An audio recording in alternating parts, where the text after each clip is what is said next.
Chase me, let's do it.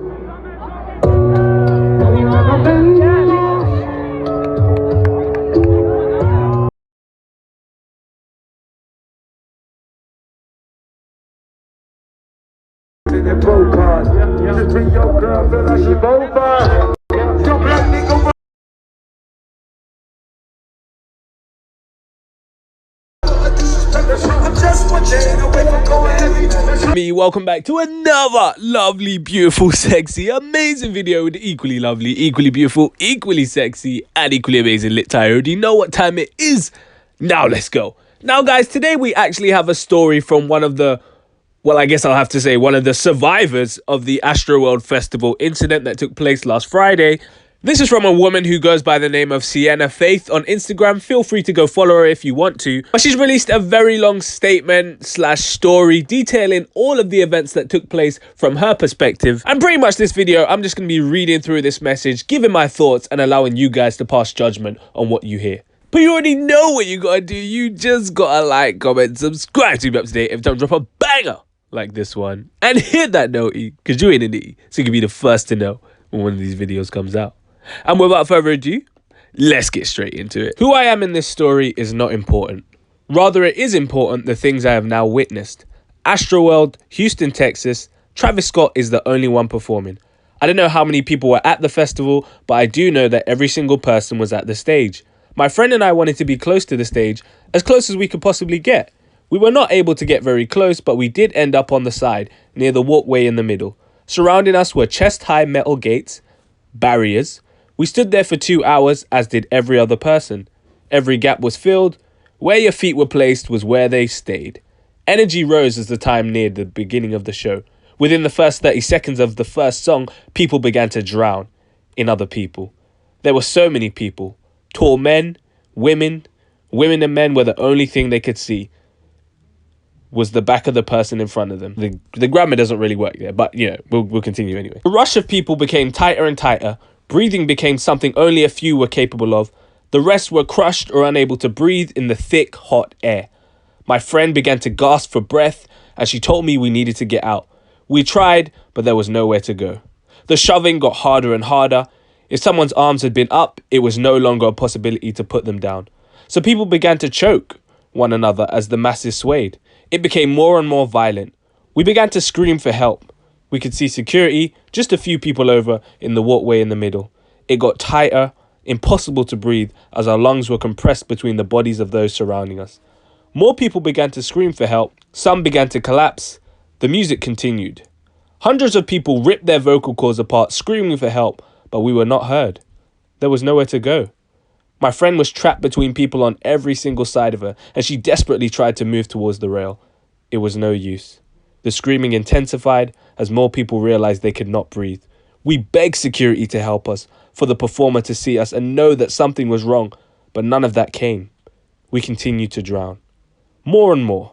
One person fell or collapsed. It doesn't matter how it started. Once one fell, a hole opened in the ground, and it was like watching a Jenga tower topple. Person after person was sucked down. You could not guess from which direction the shove of hundreds of people would come next. You were at the mercy of the wave. I watched my friend be dragged away from me and lost sight of her. I began to realize in that moment that there is a way to die that not many people know about. Being trampled to death. Oh, shit. Damn. I saw terror in the eye of everyone. I saw terror in every eye that I met, even the ones that told me to breathe and stay calm. We knew there was a very big chance some of us would not make it out alive. I was pushed away from the rail into the crowd of people where I could hear from another direction the shrieks of animals. It was happening all around me.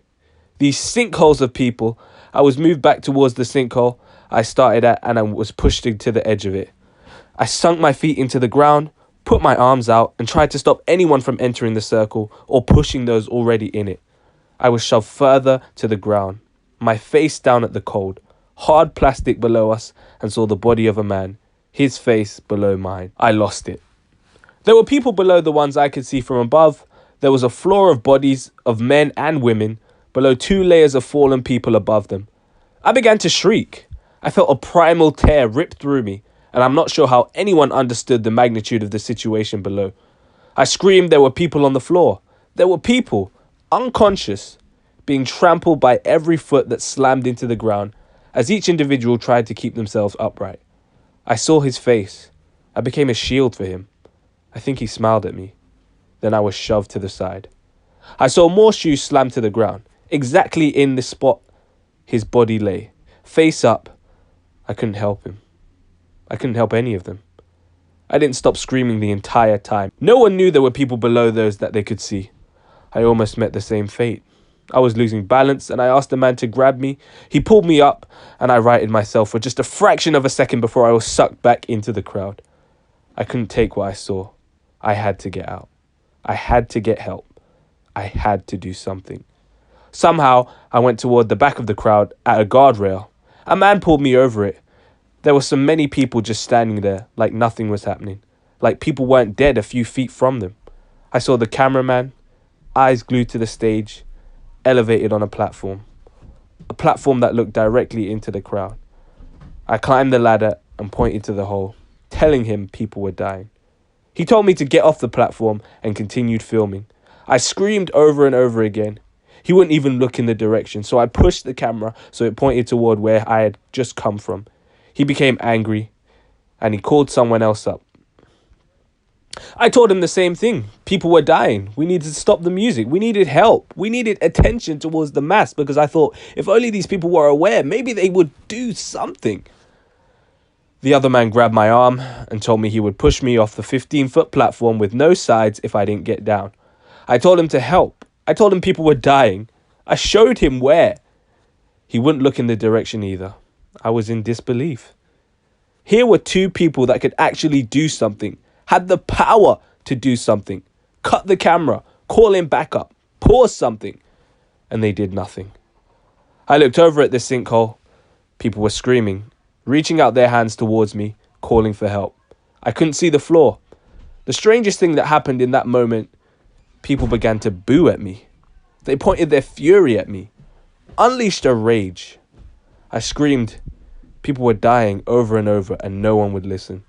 Somehow I ended up on the ladder, going back down mindlessly. I should have ripped that camera to shreds. I looked the other guard in the eyes and told him he was the one responsible for countless deaths. He did nothing. I went under the platform, called 911. The only thing they said was that they were calling the medical team in.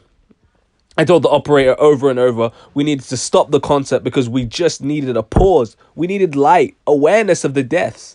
Nothing. A kid watched me under the platform, watched me break down in tears, explaining how I saw people crushed, stomped on, unconscious. He watched the operator say nothing of use to me. I went out, not sure what to do. Suddenly, two men in red medical shirts, looking confused and lost, bumped into me. I explained everything, and they told me they had gone in and saw nothing. Two girls that were in the pit with me were standing beside me, heard that, and helped explain what was there. We led them to it. They climbed the metal gates and went through to the people. Those were the only ones working that were brave that night. I had endless respect for those two men.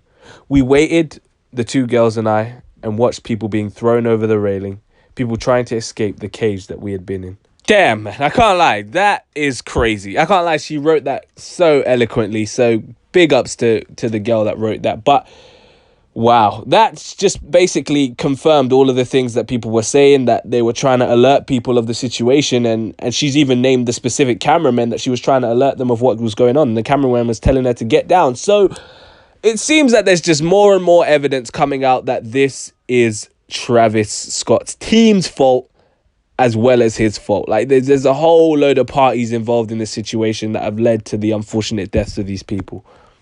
And apparently afterwards, the girl started to kind of backtrack a bit and say that it wasn't necessarily the cameraman's fault because he's a human and he makes mistakes and all of that stuff. And apparently the cameraman's wife was even messaging the girl saying like, we're getting death threats. Our whole family's getting death threats because you said that the cameraman did this and that. So it's all gone a bit topsy-turvy now, I'm not going to lie. But as mentioned, as this situation updates, I will keep you updated on what's going on. Apparently, Drake and Travis Scott are getting sued for this whole situation. So I'm going to make a video on that later on today. So keep a lookout for that.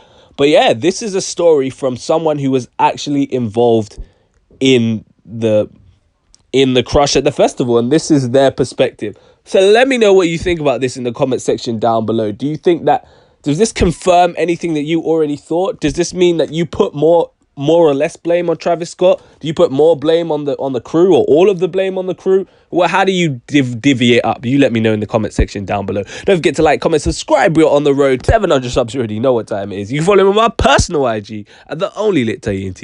If you care about what I do and I'm not making these bangers for you, I post updates on Twitter as well, so you might as well follow me on there, because what else are you doing with your life?